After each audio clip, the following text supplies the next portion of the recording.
आदिवासी राजा महिषासुर की, मूल्यवासी राजा महिषासुर की, प्रकृति धर्म की, प्रकृति धर्म की, प्रकृति धर्म की, मूल्यवासी राजा महिषासुर की, मूल्यवासी राजा महिषासुर की, आदिवासी राजा महिषासुर की, प्रकृति धर्म की, प्रकृति पूजक महाराजा महिषासुर की, प्रकृति पूजक महाराजा महिषासुर की, आदिवासी राजा महिषासुर की, मूल्यवासी राजा महिषासुर की, मूल्यवासी राजा महिषासुर की, प्रकृति धर्म की, प्रकृति धर्म की, प्रकृति धर्म की, आदिवासी राजा महिषासुर की, आदिवासी राजा महिषासुर की, मूल्यवासी राजा महिषासुर की, प्रकृति धर्म की, प्रकृति धर्म की, बोल 85,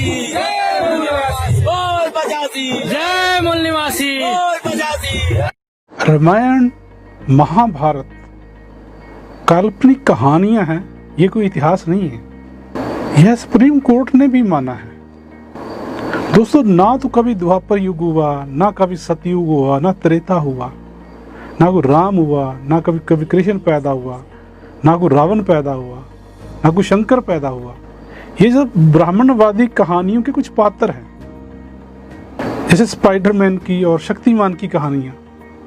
अगर आप थोड़े से पढ़े लिखे आदमी हैं तो आपके लिए ये सबसे ज़्यादा जानना जरूरी है कि आदमी कब तक जंगलों में कच्चा मांस खाकर गुजारा करता रहा और कब उसने आग का आविष्कार किया और खाने को पकाकर खाने लगा। वो खेती कब करने लगा, उसने कपड़े का आविष्कार कब किया, कब वो अपने तन को पत्तों से ढकने लगा।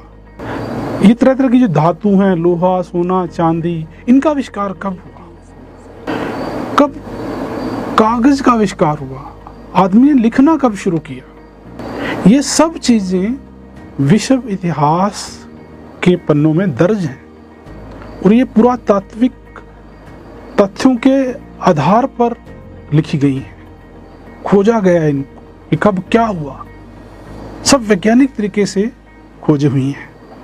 और ये सारा जो इतिहास है ये कुछ ही हजार साल पुराना है, जो पुरातात्विक तथ्यों पर आधारित है।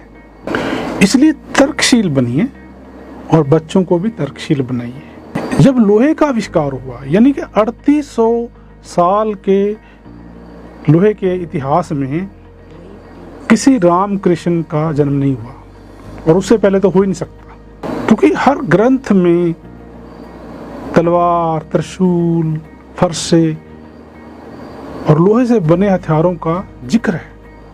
अब सवाल ये उठता है कि लाखों साल पहले ये जो फरसा, जो लोहे के हथियार हैं, इनको बनाने के लिए लोहा कहाँ से आया।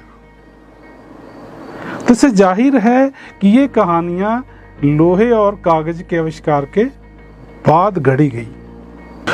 आस्था और श्रद्धा ये आदमी को अंधा कर देती है और आदमी भगत हो जाता है, विवेक खत्म। और इससे जो धर्म का धंधा करने वाले जो मुक्तखोर हैं, उनको लोगों का शोषण करने का एक अवसर मिलता है। उसमें जो शोषक वर्ग है उसका तो विकास होता है, समृद्ध होता है वो, लेकिन जो शोषित वर्ग है उसका सत्यानाश हो जाता है। और आज के देश के हालात को देख के आप मेरे साथ सहमत होंगे कि ये यही हुआ है। और चाणक्य, जो हमारा बहुत बड़ा विद्वान भी है, उसका किसी ग्रंथ में राम, कृष्ण, रावण का कोई जिक्र नहीं। इसका मतलब तब तक ये कहानियां वजूद में नहीं आई थी। जिन कहानियों को आप धर्म समझकर उनका दिन रात गुणगान कर रहे हो, धर्म समझते हो जिनको, वो कुछ भी नहीं है, बस ये ब्राह्मण जो वर्चस्ववादी व्यवस्था है उसका महिमा मंडन है, जिसमें शूद्रों यानी कि SC, ST, OBC के लिए कोई सम्मान, कोई शस्त्र, कोई अधिकार नहीं है। इन शूद्रों का उद्धार करने के लिए कोई देवी देवता धरती पे नहीं उतरा, और जो इन और जलती हुई औरतों की चीख पुकार किसी देवी देवता ने नहीं सुनी आज तक। सुनी तो किसने सुनी? राजा राम मोहन राय ने, अंग्रेजों ने सुनी। और आप राजा राम मोहन राय कोई पूजा नहीं करते, उसको बस कहते हैं समाज सुधारक थे ये। तो कहते हैं जब सती प्रथा को बैन किया गया कानून के थ्रू, अंग्रेजों ने बनाया कानून, सारा देश उनके विरुद्ध खड़ा हो गया, उनकी आस्था को चोट पहुंच गई, विरोध सड़कों पे आ गए लोग। और इतना पावरफुल अंग्रेज जो थे, शासन कर रहे थे पूरे देश पे, राज कर रहे थे, उनको भी झुकना पड़ गया उस विरोध के आगे।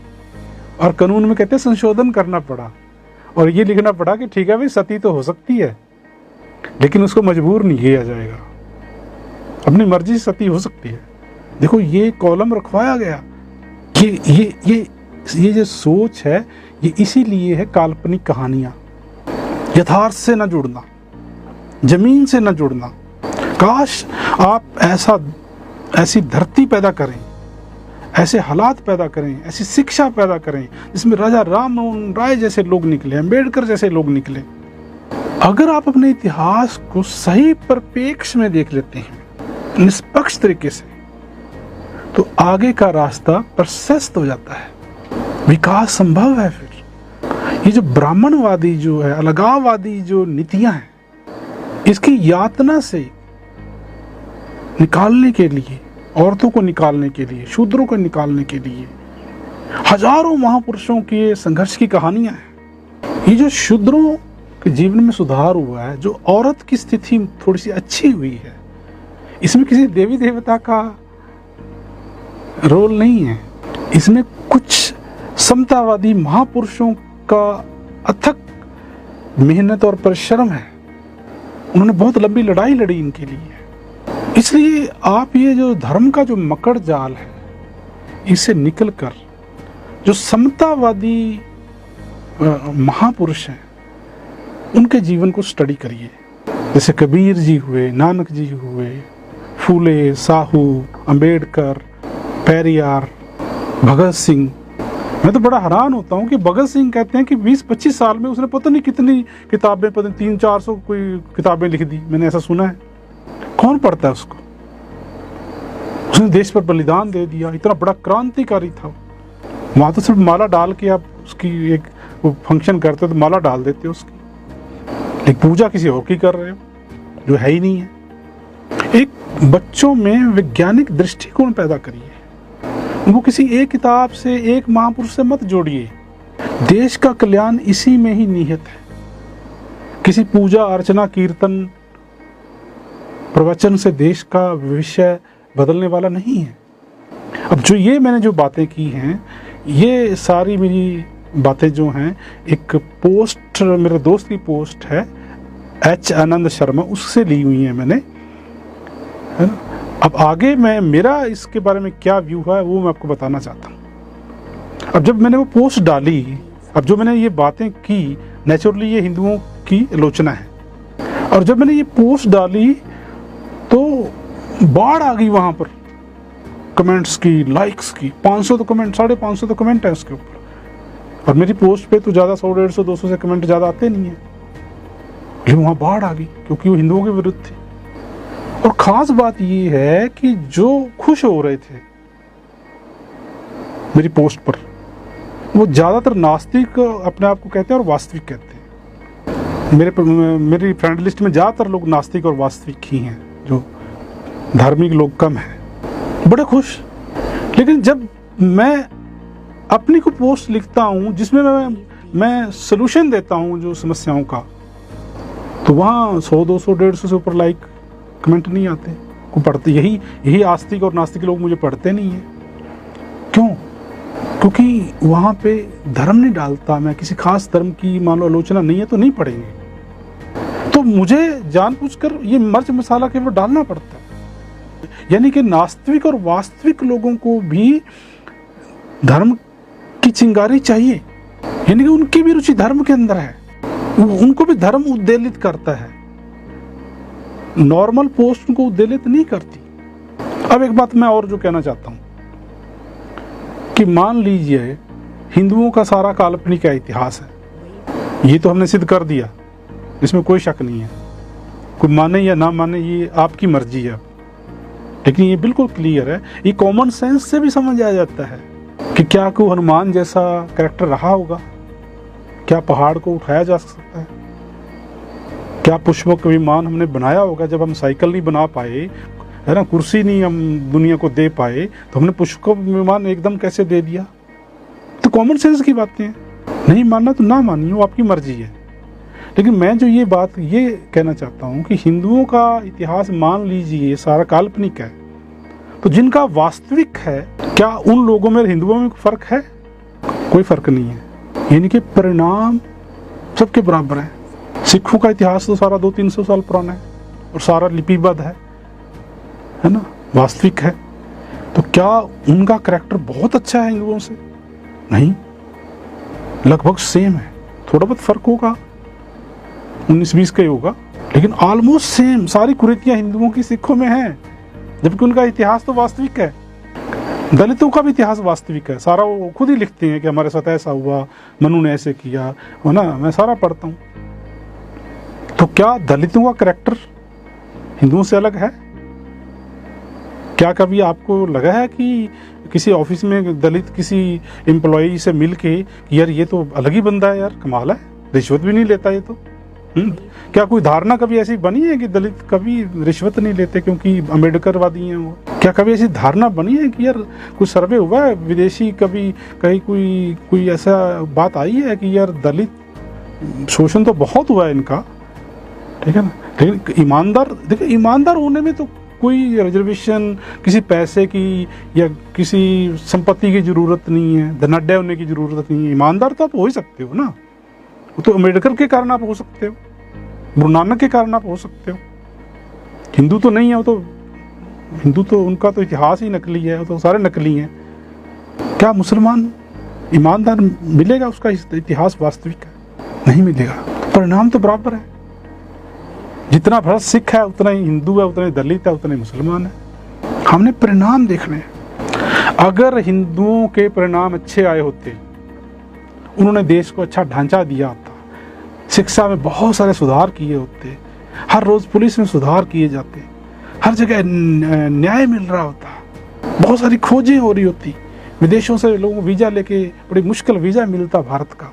हम कहते कि ये राम राज्य है, तो राम रियल हो जाते, चाहे वो काल्पनिक हैं वो रियल हो जाते, हम उसको फिर सैल्यूट करते, दुनिया उसको मानती। अगर आपके परिणाम नहीं हैं तो आपका इतिहास झूठा है जिसको आप पूज रहे हो, क्योंकि उसकी वजह से आप हो जो भी हो, आप बेईमान हो, भ्रष्ट हो और अम्बेडकर को भी पूज रहे हो, तो उसकी हमें यही कहना पड़ेगा उसकी वजह से हो आप। सिखों का इतिहास देखिए बलिदानों से भरा पड़ा है, मतलब विश्वास ही नहीं होता कि ऐसे लोग भी पैदा हो सकते हैं जो अपने बच्चों को इस देश के लिए पर वार सकते हैं। आज इस देश को तबाह किया जा रहा है, लूटा जा रहा है, वही लोग लूट रहे हैं जो इस देश को राष्ट्रवादी अपने आप को कहते हैं, जो देशभक्त कहते हैं, उन्होंने इस देश को बर्बाद कर दिया। लेकिन सिखों के गुरु गोविंद सिंह ने अपने बच्चों को इस देश के लिए वार दिया, लेकिन परिणाम कुछ नहीं है। काश पंजाब में सिख ऐसा एक स्टेट पैदा कर देते कि बिहार और बाकी केरला वालों को पंजाब में जाने के लिए वीजा लेना पड़ता, अंग्रेज आके पंजाब में रहते, बहुत सारी खोजें हो रही होती, भ्रष्टाचार बिल्कुल ना होता, इतने बड़े बलिदान, तो रिजल्ट तो नील है। कैसे कहें कि आपका इतिहास वास्तविक है? अब मैं दलितों के बारे में जब बात करता हूं तो सारे नाराज हो जाते हैं, सारे छोड़ के चले जाते हैं, मुझे पढ़ते ही नहीं है वो, और मैं गाली ही नहीं देता किसी को। गाली मैं तो चर्चा करता हूँ, तो आप भी चर्चा करिए मेरे साथ। अब मैं हिंदुओं पे चर्चा कर रहा हूँ तो आप बड़े खुश हो रहे हो, आप पे चर्चा करता हूँ तो आप दुखी हो जाते हो। तो उनका एक ही सवाल होता है मेरे साथ, हर दलित का ही, फटाक से एक लाइन लिखेगा वो, हर दलित 99%, आप दलितों के बारे में क्या जानते हो? उसको लगता है इसको कुछ पता ही नहीं है दलितों के बारे में। जब मैं हिंदुओं के बारे में लिख रहा होता हूँ, सिखों के बारे में लिख रहा होता हूँ, मुसलमानों के बारे में लिख रहा होता हूँ, तो उनको बड़ा अच्छा लगा, वो लगते कहते हैं विद्वान है, बहुत बड़ा विद्वान है जोगा सिंह। लेकिन जो ही मैं दलित के बारे में लिखता हूँ तो उनको लगता है इसको कुछ पता ही नहीं है दलित को, यानी कि इतना बड़ा विद्वान एकदम जीरो कैसे हो गया यार। सिखों के बारे में लिखूंगा तो कहेंगे आप हमारा इतिहास पढ़िए, आपको कुछ पता ही नहीं है। हिंदुओं के बारे में लिखूंगा वो भी ऐसे ही कहेंगे, आपको हमारा इतिहास के बारे में पता ही नहीं है। ऐसे मुसलमान भी कहेंगे। अरे भाई, मैं दलितों के बीच में पैदा हुआ हूँ, उनके बीच में पला हूँ, बड़ा हुआ हूँ, पढ़ा हूँ।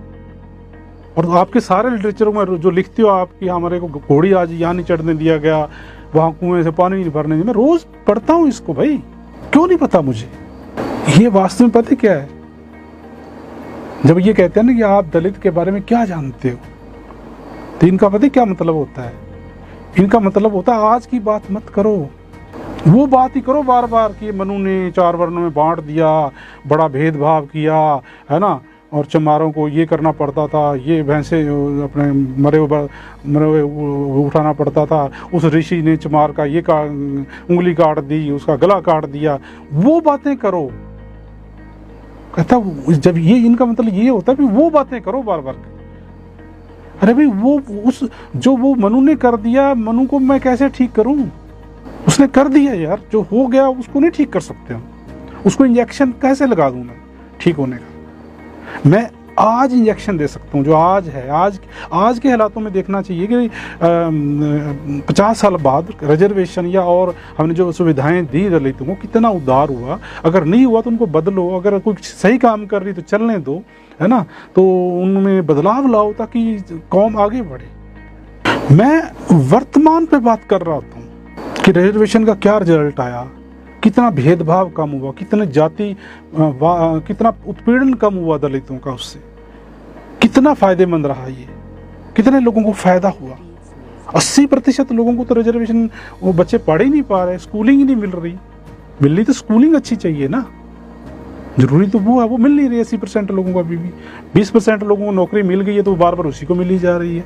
अब मैं कई बार ये सोचता हूँ कि ये कौम के साथ बड़ी बेइंसाफी हुई है, दलितों के साथ सबसे ज़्यादा अगर बेइंसाफी हुई है तो ये जो शूद्रों के साथ हुई है। लेकिन आज शूद्र हर डिपार्टमेंट में कितने बैठे हुए हैं। मेरे कॉलेज में मेजॉरिटी के एम्प्लॉय जो हैं वो दलित हैं, शूद्र हैं।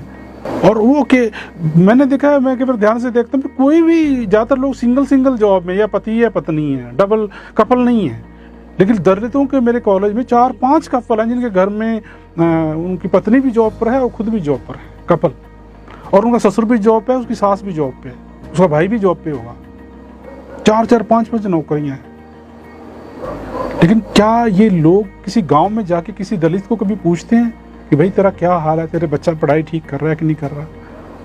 क्या ये ऐसा नहीं कर सकते कि हर फंड बनाएं कुछ मिलकर, ये दलित मिलकर, है ना, और गरीब जो दलित बच्चे हैं, है ना, उनकी जो देखें कि पढ़ाई ठीक हो रही है, वहाँ के प्रिंसिपल को मिलें, है ना, कि ये सुधार करो, कमेटियाँ बने, है ना, बच्चों को गोष्ठियाँ की जाएं, है ना, उनको मोटिवेट किया जाए, उनमें क्लैरिटी लाई जाए, है ना, कि कैसे आगे बढ़ना है, उनको मजबूत किया जाए। लेकिन मैंने देखा वो तो दलित जिनके अगर 4-4 नौकरियां हैं आराम से जी रहे हैं, मतलब ही नहीं उनको किसी से। तो फिर आप में और हिंदुओं में फर्क क्या है? वो भी वही कर रहे हैं, शोषण कर रहे हैं एक दूसरे का, आप भी शोषण कर रहे हैं, किसी भी कोई फर्क नहीं है। मैं दलितों को दोष नहीं दे रहा, ये तो मैं चर्चा कर रहा हूँ कि हमारी मानसिकता सबकी कैसी है। सिखों की भी ऐसी मानसिकता है, हिंदुओं की भी ऐसी है, मुसलमानों की भी ऐसी, क्योंकि सभी के परिणाम एक जैसे हैं, सभी की मानसिक। और मैं ये कहता हूँ कि जब मैं हिंदुओं पे पोस्ट लिख रहा हूँ अगेंस्ट, सारे उमड़ पड़ते हो, आस्तिक और नास्तिक, बड़ा अच्छा लगता है आपको। जो हिंदुओं में मैं देख रहा हूँ वो आपके अंदर सारी चीजें हैं, नेगेटिविटी, उसको देखिए, उसको देखिए। आप अपने धर्म की आलोचना करिए तो ज़्यादा अच्छे नतीजे आएंगे। क्योंकि जब आप एक दलित हिंदू की आलोचना करता है, सारे कर रहे हैं, मैं भी कर रहा हूँ, तो कोई फर्क नहीं पड़ेगा, वो डिफेंसिव हो जाता है। उसको जितना मर्जी आप समझा रहे हो नहीं समझेगा। उससे बेटर ये है कि आप अपने धर्म या समुदाय के अंदर कमियां निकालो, वो लोग आपकी बात सुनेंगे, उनको लगेगा ये हमारा ही आदमी है तो हमें बता रहा, तो वो अच्छी बात ही बता रहा होगा ना। तो इसका सारी चीज़ों का हल क्या है? हम हजारों सालों से इसी तरह की ज़िंदगी जीते आ रहे हैं। हर आदमी दूसरे को नीचा दिखा रहा है, हर धर्म, हर समुदाय दूसरे की आलोचना कर रहा है, उसकी टांग खींच रहा है। तो इसका हल क्या है?